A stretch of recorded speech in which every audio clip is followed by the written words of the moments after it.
ধরলো কিশোরীর প্রেম নিতাই ডাকে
শান্তিপুর ডুবু ডুবু নদী ভেসে যায়। আচ্ছা মায়েরা নবদ্বীপে কারা কারা গেছে? নবদ্বীপ নবদ্বীপ গেছেন? দেখি একটু হাত তুলে দেখান। বাহ, হরি বাহ। তাহলে আজকের এই তোমাদের এই জায়গাটির কি নাম মা? হ্যাঁ আচ্ছা নস্কর পাড়া, তাই তো? তাহলে আজকে কি এটা নস্কর পাড়া আছে? হ্যাঁ বাহ। শাস্ত্র বলছে যেদিন যেখানে হয় হরিনাম সংকীর্তন সেখানে যদি হয় সুমধুর ভক্ত সমাগম, যদি সবার হয় এক মন, না হয় কবিয়ান মন, সেই তো নিত্য নবদ্বীপ, সেই তো মধুময় শ্রীধাম বৃন্দাবন। তাহলে এখন এটা আমাদের নবদ্বীপ তৈরি হয়েছে, তাই তো? তাহলে আমাদের নবদ্বীপের সুরধনী গঙ্গা কোথায় আছে দেখাবো? প্রত্যেক ভক্তের নয়নে আর আমার মায়েদের শ্রীবদনে। মায়েরা উলুধ্বনি জানো তো? একটু উলুধ্বনি দাও দেখে। নিতাই গৌর হরি বল হরি বল হরি বল। বাবা খুব সুন্দর। তাহলে নবদ্বীপ তৈরি হয়েছে তো? হ্যাঁ জয় রাধে। দেখে একটু হাত তোলে এবার সবাই মিলে। হ্যাঁ হাতও তোলা যাবে না গো, প্রসাদ পাওয়া হয়ে গেছে। জয় রাধে। বাহু তুলে যারা পাওনি হাত তোলো। আজ আমাদের শান্তিপুর ডুবু ডুবু নদে ভেসে যায়, শান্তিপুর ডুবু ডুবু নদে ভেসে যায়, শান্তিপুর ডুবু ডুবু নদে ভেসে যায়। আজ শান্তিপুর ডুবু ডুবু নদী ভেসে যায়। আবার ফুল ভাগিয়া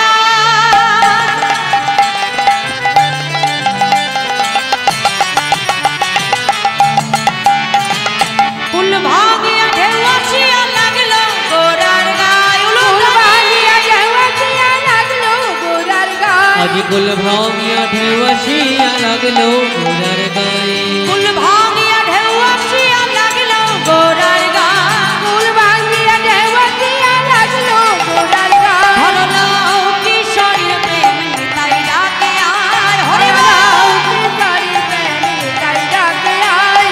ধরলো কিশোরীর প্রেম নিতাই ডাকে আয়। ধরলো কিশোরীর প্রেম নিতাই ডাকে আয়। নিতাই ডাকে আয় আমাদের গৌর ডাকে আয়। ডাকে আয় আমাদের গৌর ডাকে আয়। নিতাই ডাকে আয় আমাদের গৌর ডাকে আয়। আজ নিতাই ডাকে আয় আমাদের গৌর ডাকে আয়। ধরলো কিশোরীর প্রেম নিতাই ডাকে আয়। ধরলো কিশোরীর প্রেম নিতাই ডাকে আয়। ধরলো কিশোরীর প্রেম নিতাই ডাকে আয়। ধরলো কিশোরীর প্রেম নিতাই ডাকে আয়। তাহলে আজকে নিতাই গৌর দুই ভাই নদিয়ার পথে পথে দুটি বাহু প্রসার করে গোলকের সেই প্রেম ধনকে প্রভু আমার ভুলুকে বিতরণ করে। তাই যে হরিনাম সংকীর্তন আমরা শ্রবণ করছি মা, এই যে এত রাত্রে তোমরা তোমাদের সংসার ফেলে রেখে, স্বামী স্ত্রী পুত্র সন্তানকে ফেলে রেখে সবাই এখানে হরিবাসরে এসেছ। তাই যে তোমরা হরিনাম শুনছো মা, আর আমি যে হরিনাম গাইছি, তাহলে নিশ্চয়ই তো আমার কোনো উপকার আছে বলেই আমি গাইছি। শুনছো তোমাদেরও কিন্তু উপকার আছে। শুধু আমি গাইছি বলে আমার উপকার না, তোমরা যে শুনছো তাতেও উপকার। আবার যারা এত সুন্দর হরিবাসনের আয়োজন করেছে, মানে আমার কমিটির ভাইরা, তাদেরও কিন্তু আজ একসঙ্গে 7টি উপকার হয়ে গেছে। তো উপকারগুলো কি কি মা? এটা আমার মুখের কথা না, আমার মহাপ্রভুর মুখ নিঃসৃত বাণী। কি বললেন? এই যে আমরা হরিনাম শুনলে আমাদের কি কি উপকার হয় মা। এই যে একটু আগে মাইকে অ্যানাউন্স করছিল আমার দাদা ভাইরা, যে ঘরে সিরিয়াল না দেখে একটু হরিবাসনে এসে হরিকথা শোনো। আমি তো আসার আগেই ভয় পাচ্ছিলাম যে সিরিয়াল দেখার কথা বলছে, না জানি ভক্ত পাবো। এসে দেখলাম না, অন্যরকম। জয়রাম। তাই এই যে একটা কথা ঠিকই বলেছে মা। দেখো বাড়িতে যদি সিরিয়াল দেখি, সিরিয়াল দেখে আমাদের কি উপকার হবে? কি উপকার বলো তো মা? হবে হবে বলবো? সংসারে ঝগড়াটা কি করে হবে সেটা শেখা যাবে। নেতাই গৌর হরি। আমায়রা আজ আমার মহাপ্রভু বলল হরিনামের উপকার কি কি? চেত দর্পণ মার্জনা, ভব মহাদাবাগ্নি নির্বাপনা, শ্রেয়া কৈরব চন্দ্রিকা বিতারণা, বিদ্যা বৌধ জীবনা, আনন্দম মুদিবর্ধনা, পতিপাদং পন্নামৃত স্বাদনা, সর্বাত্মস্নাপনা, পরম বিজয়তে শ্রীকৃষ্ণ সংকীর্তনা। তাহলে এবার বুঝিয়ে দিই মা, সংস্কৃত ভাষায় আমার মহাপ্রভু কি বললেন? চেত দর্পণ মার্জন। চেত মানে কি? চিত্ত মানে মন। দর্পণ মানে কি? আয়না। আর মার্জন মানে কি? ঘষে মেজে পরিষ্কার করা। যেমন আমাদের বাড়ির ড্রেসিং টেবিলের সুন্দর একটা আয়নার উপরে যদি আমরা পুকুর থেকে কাদা নিয়ে আয়নার উপরে মাখিয়ে রাখি, তাহলে আয়নায় কি কখনো নিজের মুখ দেখা যায়? যায় না। তাহলে মুখ দেখতে হলে কি করতে হবে? আয়নাটাকে তোমাকে পরিষ্কার করতে হবে শ্যাম্পু সাবান দিয়ে ঘষে ঘষে, তাই না? ঠিক তেমনি আমার মহাপ্রভু বললেন এ জগতে প্রত্যেকটা মানুষের ভেতরে একটা মনরূপী আয়না রয়েছে। আর এই মনের আয়নাটা আমাদের জাগতিক জগতের বিষয় আশয় কামনা বাসনার ময়লা দ্বারা লিপ্ত হয়ে পড়ে আছে। তাহলে বাজারের কিনে আনা আয়নাটিকে তুমি শ্যাম্পু সাবানে পরিষ্কার করতে পারো মা, কিন্তু মনের ময়লা কখনো শ্যাম্পু সাবানে পরিষ্কার হয় না। তাহলে মনের ময়লাকে পরিষ্কার করবার জন্য কলিতে আমার গৌর হরি কি আনলেন? আমাদের কলির জীবের জন্য হরিনাম সংকীর্তন রূপী মা জননী তাই গৌর হরি।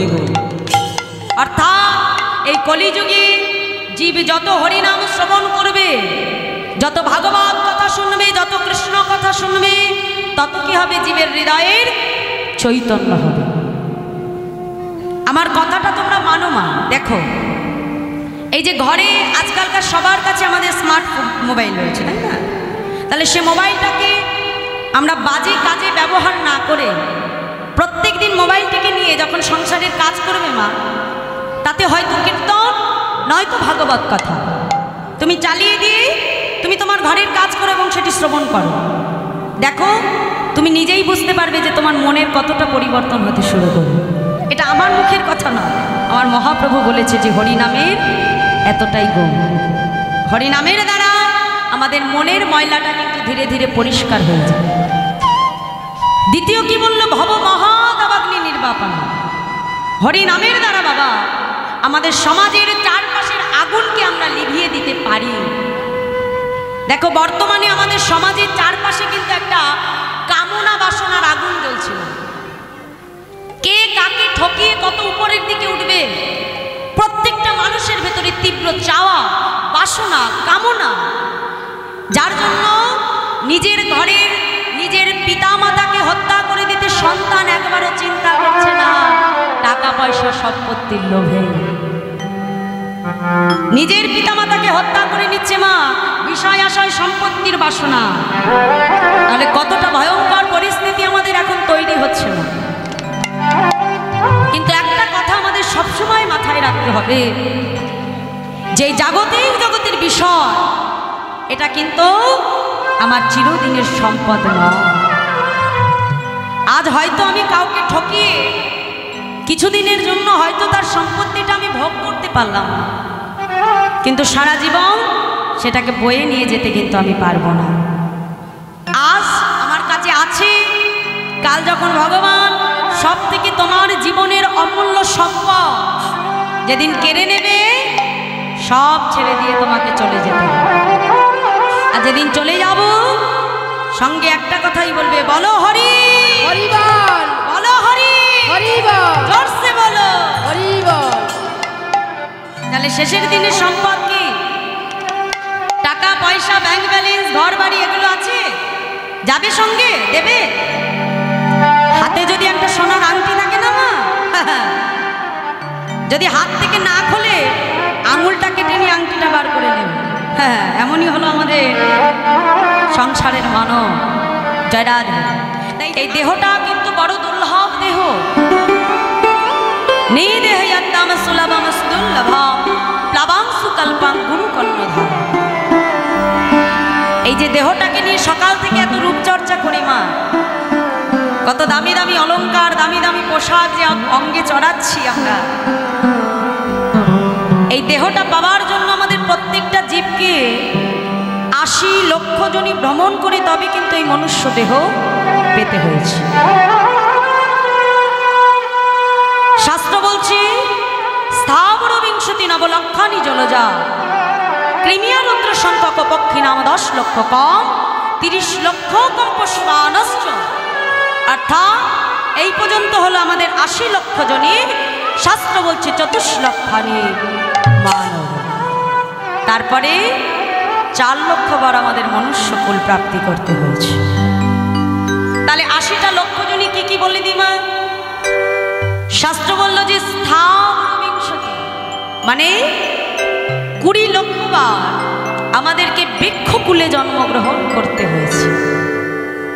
কত না আম গাছ হয়েছি, জাম গাছ হয়েছি, গুল্ম লতা হয়েছি, আর এমনভাবে জন্মগ্রহণ করতে করতে মুক্তি পেলাম কবে? যেদিন তুলসী বৃক্ষরূপে আমাদের জন্ম হলো। ওই তুলসী বৃক্ষরূপে জন্মগ্রহণ করে যেই দিন আমার এই দেহ দিয়ে আমি গোবিন্দ সেবা করতে পারলাম, ভক্ত সেবা করতে পারলাম, সেই দিন কিন্তু বৃক্ষকুল থেকে আমাদের মুক্তি লাভ হয়ে গেল। তাহলে এই যে বৃক্ষ জন্মের পর আসতে হয় কোথায়? নবলক্ষানি জলজ, ৯ লক্ষ বার আমাদের জলের মধ্যে জন্মগ্রহণ করতে হয়। কত না ঝিনুক হয়েছে, শামুক হয়েছে, মাছ হয়েছে, পোকামাকড় হয়েছে, আর এমনভাবে জন্মগ্রহণ করতে করতে মুক্তি হলো কবে? যেদিন শঙ্খরূপে আমাদের জন্ম হলো। শঙ্খরূপে জন্মগ্রহণ করে যেদিন গোবিন্দ সেবায় লাগলাম, সেই দিন আমাদের জলজ জীবন থেকে মুক্তি লাভ হয়। তাই শাস্ত্র বলল যে স্থাবর বিংশতি নবলক্ষানি জলজা কৃমি আর রুদ্র সংখ্যক। কৃমিকীট রূপে আমাদের জন্মগ্রহণ করতে হয় 11 লক্ষ বার। আর এই কৃমিকীট জন্মের শেষ জন্ম কোনটি? যেদিন মধুকর অর্থাৎ মৌমাছি রূপে আমাদের জন্ম হয়েছে। ফুল থেকে মধু সংগ্রহ করে সেই মধু মৌচাকে ভরে, সেই মধু যেদিন ভগবান সেবায় লাগে, সেই দিন আমাদের কৃমিকীটের জন্ম থেকে মুক্তি লাভ। তারপরে শাস্ত্র বলল পক্ষী নাম 10 লক্ষ কম। পক্ষীকুলে আমাদের জন্মগ্রহণ করতে হয় 10 লক্ষ বার। তাহলে পক্ষী জন্মের শেষ জন্ম কোনটা মা? ময়ূর। বা কারণ ময়ূরের চূড়াটা কোথায়, ময়ূরের পেখমটা কোথায় শোভা পেয়েছে? গোবিন্দের মস্তকে। তাহলে সেখানেও দেখুন গোবিন্দ সেবা। তাহলে প্রত্যেকটা জন্মেই দেখতে পাচ্ছি মা যে গোবিন্দ সেবা ভেতরে ডাই লাগছে। গোবিন্দ সেবা যতক্ষণ না হবে ততক্ষণ কিন্তু এই দেহে মুক্তি হবে। প্রত্যেকটা জন্মেই তুমি লক্ষ্য করো মা, যতক্ষণ না ভগবান সেবায় তুমি লাগবে ততক্ষণ দেহের মুক্তি নেই। তাহলে পক্ষী নাম 10 লক্ষ কম। তারপরে বলছে 30 লক্ষ কম পশু বাস। তাহলে এই যে চারপাশে পশু দেখতে পাই, তাহলে কতগুলো পশু জনম? 30 লক্ষ। কত না কুকুর হয়েছে, ছাগল হয়েছে, মোষ হয়েছে, ভেড়া হয়েছে। তেমনভাবে জন্মগ্রহণ করতে করতে যেদিন গৌমাতা রূপে আমাদের জন্ম হয়েছে, গাভীর দুগ্ধ দহন করে ক্ষীর নবনী তৈরি করে যেদিন গোবিন্দ সেবায় লেগেছি, সেই দিন কিন্তু আমাদের এই 80টা লক্ষ জনী ভ্রমণ শেষ হয়েছে। তাহলে এই 80 লক্ষ বার আমাকে জন্মগ্রহণ করতে হয়েছে, আর 80 লক্ষ বার আমাকে মৃত্যুবরণ করতে হয়েছে। এবং তারপরে আমি পেলাম কতবার? 24 লক্ষানি মানব, অর্থাৎ 4 লক্ষ বার আমি মনুষ্য কুলকে প্রাপ্তি করেছি। তাহলে কোনো জন্ম হয়তো মাগো ভগবান তোমাকে দেখবার জন্য নয়ন দিল, ভগবানকে সেবা অর্চন করবার জন্য হাত দিল, তীর্থ ভ্রমণের জন্য চরণ দিল, কিন্তু তুমি যে বদন দিয়ে হরিনাম করবে বলবার মতো বাক শক্তি ভগবান তোমায় দিল না। আবার কোনো জন্মে তুমি বাক শক্তি পেলে, হাত পেলে, পা পেলে, কিন্তু দুটো নয়ন ভরে যে গোবিন্দকে দেখবে দেখবার মতো দুটো নয়ন ভগবান দিল। আবার কোনো জন্মে আমরা নয়ন পেলাম, চরণ পেলাম, কিন্তু গোবিন্দ সেবা করবার মতো দুটো হাত পেলাম। আবার কোনো কোনো জন্মগ্রহণ করবার আগেই হয়তো মারা গেল। তাহলে মাগো এই সর্বস্ব কিছু পেয়ে গোবিন্দ সেবা করবার মতো হাত, ভগবানকে দেখবার মতো নয়ন, তীর্থ ভ্রমণ করবার মতো চরণ, হরিনাম করবার মতো বদন, তাহলে এত কিছু সর্বস্ব পেয়েও বাবা এই দেহ দিয়ে যদি আমরা কৃষ্ণ ভজন করতে না পারি, তাহলে প্রত্যেকটা জীবকে পুনরায় আবার এই 80টা লক্ষ জনী ভ্রমণ করতে হবে। আর এই জন্ম মৃত্যুর চক্রে বারংবার আমাদের প্রত্যেকটা জীবকে আবর্তিত হতে হবে। অর্থাৎ জন্মগ্রহণ করব, মরবো, আবার জন্মগ্রহণ করব, মরবো, মুক্তি আমাদের হবে না। আর একটা কথা মনে রাখবে মা, যতবার তুমি এই সংসারে আসবে ততবার কিন্তু সংসারের তিতাব জ্বালা আমাদেরকে ভোগ করতে হবে। দেখো আমরা কোনো জীব সংসারে এসে কিন্তু বলতে পারি না যে মা আমি সংসারে এসে সুখী আছি। পারবো? পারবো। কেউ নিজের শরীর নিয়ে জড়ায় জর্জরিত, সেই জ্বালা ভোগ করছে। কেউ সংসারের কষ্ট, কারোর অর্থ কষ্ট, কারোর জরা ব্যাধি বার্ধক্যের কষ্ট। তাহলে সংসারে কিন্তু কোনো জীব আমরা সুখী না। সুখী একমাত্র সেই হতে পারবে যে নিজেকে সংসারের জড়া থেকে উদ্ধার করে নিজেকে গৌর গোবিন্দ চরণে নিবেদন করতে পারবে। নিতাই গৌর হরিবল হরিবল।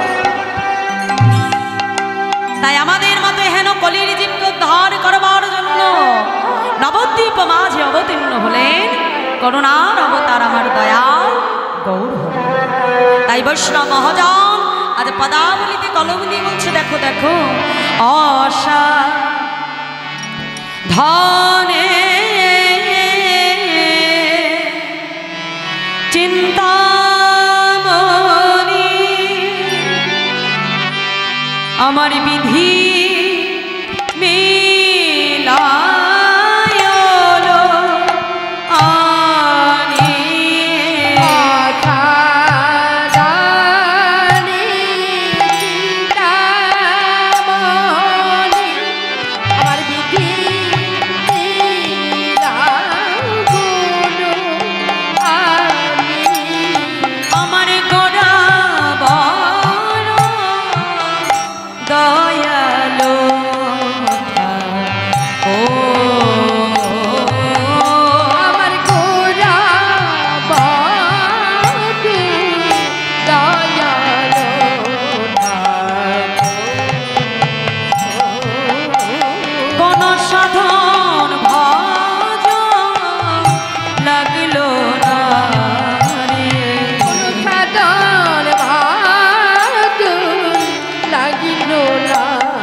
বলি আশা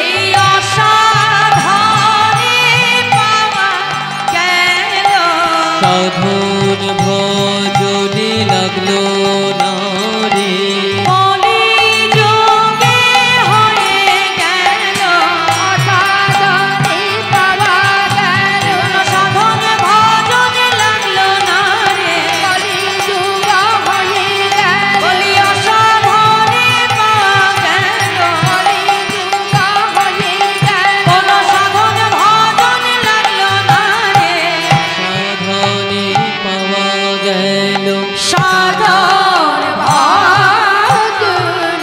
লাগিল না রে অসাধনে পাওয়া গেল সাধন ভজন লাগলো না এই কলিতে ভগবানকে পাওয়ার জন্য আমাদের কোনো কষ্ট করতে হয় না শাস্ত্রে বলছি কৃতে যে ধাতি বিষ্ণুতে তাই যাজ্য তোমাকই দাও পরি পরিচর্যন করো তদ্ধরি সংকীর্তন আর তাও সত্যযুগে ভগবানকে পাওয়ার উপায় ছিল ধ্যান ত্রেতা যুগে ভগবানকে পাওয়ার উপায় ছিল যাগযজ্ঞ দাপরে ভগবানকে পাওয়ার উপায় ছিল পূজা অর্চনা কিন্তু কলিতে আমার গৌরহরি দেখলে যে কলির জীবের এত সময় হবে না যে তারা ধ্যান তপস্যা করে ভগবানকে পাবে কি গো মায়েরা সময় আছে সকালবেলায় যদি ধ্যান করতে বসি মা হবে হবে না। তাহলে যাগযজ্ঞ তপস্যা পূজা অর্চন কোনো কিছুর দ্বারা আমাদের ভগবান প্রাপ্তি হবে না। তাহলে আমাদের মুক্তির উপায় কি শাস্ত্র বলছি হরের নাম হরের নাম হরের নামাইব কেবলম কলৌ নাস্তে বো নাস্তে বগতি রণ্যথা